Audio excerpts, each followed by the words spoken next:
സംസ്ഥാനത്ത് റേഷൻ കാർഡുള്ളവർക്ക് വളരെ പ്രധാനപ്പെട്ട ഒരു അവസരമാണ് വന്നിട്ടുള്ളത്. വെള്ള നീല റേഷൻ കാർഡുള്ളവർക്ക് മുൻഗണനാ വിഭാഗത്തിലേക്ക് തരം മാറ്റുന്നതിനുള്ള അപേക്ഷകൾ സ്വീകരിക്കുന്നതിനുള്ള തീയതി ജൂൺ 30 നീട്ടിയിട്ടുണ്ട്. ഒഴിവാക്കൽ മാനദണ്ഡങ്ങളിൽ ഉൾപ്പെടാത്ത അർഹരായ കുടുംബക്കാർക്കാണ് അപേക്ഷ സമർപ്പിക്കാൻ സാധിക്കുന്നത്. അക്ഷയ കേന്ദ്രങ്ങൾ വഴി അപേക്ഷ സമർപ്പിക്കാൻ സാധിക്കുന്നതാണ്. കൂടാതെ സിറ്റിസൺ ലോഗിൻ പോർട്ടൽ വഴിയും ഓൺലൈനായി അപേക്ഷ സമർപ്പിക്കാം. ഇതൊരു വളരെ പ്രധാനപ്പെട്ട അവസരമായി കാണേണ്ട ഒന്നു തന്നെയാണ്. നീല വെള്ള റേഷൻ കാർഡിൽ നിരവധി ആളുകളാണ് പിങ്ക് കാർഡിന് അർഹരായിട്ടുള്ളത്. അതിനാൽ തന്നെ ഇവരെല്ലാവരും ഇതിലേക്കുള്ള അപേക്ഷ സമർപ്പിക്കേണ്ടതാണ്. വെള്ള റേഷൻ കാർഡിന് പല സാഹചര്യങ്ങളിലും സർക്കാർ സബ്സിഡി ഉൾപ്പെടെയുള്ള ആനുകൂല്യങ്ങൾ ലഭിക്കാറില്ല. നീല കാർഡിന് അരിവിഹിതവും കുറവാണ്. അതിനാൽ തന്നെ പിങ്ക് കാർഡിലേക്ക് മാറാൻ സാധിച്ചാൽ സൗജന്യ അരിയും ചികിത്സാ ആനുകൂല്യങ്ങളും ലഭിക്കുന്നതായിരിക്കും. അതിനാൽ അർഹരായിട്ടുള്ള എല്ലാവരും ഇത് പ്രധാന അവസരമായി കണ്ടെത്തി അപേക്ഷകൾ എത്രയും വേഗം സമർപ്പിക്കേണ്ടതാണ്. ജൂൺ 30 വരെ അപേക്ഷ സമർപ്പിക്കാൻ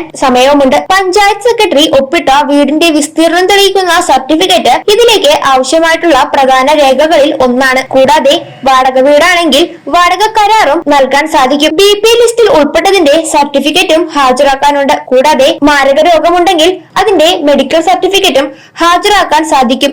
ഇവർക്കൊക്കെ മുൻഗണന ലഭിക്കുന്നതുമായിരിക്കും. സർക്കാർ സഹായത്താൽ ലഭിച്ച വീടാണെങ്കിൽ അതിന്റെ സർട്ടിഫിക്കറ്റും ആവശ്യമായ രേഖകളിൽ ഒന്നു തന്നെയാണ്. ഇതുമായി ബന്ധപ്പെട്ട കൂടുതൽ വിശദാംശങ്ങൾ ശരിയായ രീതിയിൽ തന്നെ മനസ്സിലാക്കിയതിനു ശേഷം അർഹരായിട്ടുള്ളവർ എത്രയും വേഗം അപേക്ഷ സമർപ്പിക്കേണ്ടതാണ്. ആദായ നികുതി അടയ്ക്കുന്നവർക്കും ഒരു വ്യക്തിക്ക് 25,000 രൂപ കൂടുതൽ മാസവരുമാനമുള്ളവർക്കുമൊക്കെ ഇതിലേക്ക് അപേക്ഷ സമർപ്പിക്കാൻ സാധിക്കുകയില്ല. കൂടാതെ സർക്കാർ പൊതുമേഖലാ സ്ഥാപനങ്ങളിൽ ജോലിയുള്ളവർക്കും സർവീസ് പെൻഷൻ വാങ്ങുന്ന വ്യക്തികൾ ഉണ്ടെങ്കിലും ഇതിലേക്ക് അർഹത ലഭിക്കാൻ സാധ്യത കുറവായിരിക്കും. വീടിന്റെ വിസ്തീർണം 1000 സ്ക്വയർ ഫീറ്റിൽ മുകളിലാണെങ്കിലും അപേക്ഷ സമർപ്പിക്കാൻ സാധിക്കുന്നതല്ല. ഇതുമായി ബന്ധപ്പെട്ട കൂടുതൽ വിശദാംശങ്ങൾ ശരിയായ രീതിയിൽ തന്നെ മനസ്സിലാക്കിയതിനു ശേഷം എല്ലാവരും കൃത്യമായി ചെയ്യേണ്ടതാണ്.